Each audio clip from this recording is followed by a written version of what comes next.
Urgent గా ఇందాక తీసిన వీడియో పంపించరా. అర్జెంట్ గా అంటే అవ్వదు, చాలా యాంటిక్ పీస్, చాలా స్మూత్ గా హ్యాండిల్ చేయాలి. ఇంకెన్నాళ్ళు యూస్ చేస్తారా దాన్ని? టైం వచ్చినప్పుడు కొత్తది కొందాం లెక్క.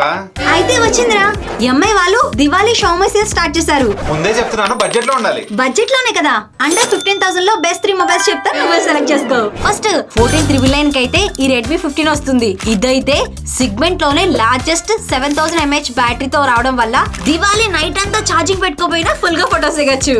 ఈవెన్ దీన్ని 6.9 ఇంచెస్ 144Hz స్మూత్ డిస్ప్లే తో రావడం వల్ల క్లియర్ మూవ్స్ చూడొచ్చు. నువ్వు ఇంకొక 500 ఎక్స్ట్రా పెట్టుకుంటే ఈ రెడ్మీ నోట్ 14 వస్తుంది. ఇదైతే 2100 నిట్స్ తో వచ్చే బ్రైటెస్ట్ AMOLED డిస్ప్లే. అలాగే దీని సోనీ సెన్సార్ కెమెరాతో లో లైట్ లో కూడా స్టన్నింగ్ ఫోటోస్ క్యాప్చర్ చేయొచ్చు. అండ్ ఫైనల్ గా ఈ రెడ్మీ 14C ఈ మొబైల్ అయితే స్నాప్డ్రాగన్ 4 Gen 2 ప్రాసెసర్ తో పాటు 6.9 inches 120Hz I safe display తో వస్తుంది. ఇంకా దీని ప్రైస్ అయితే 8,399. ఇంకా లేట్ ఎందుకు, మరి మీకే మొబైల్ కావాలో డిసైడ్ చేసుకోండి.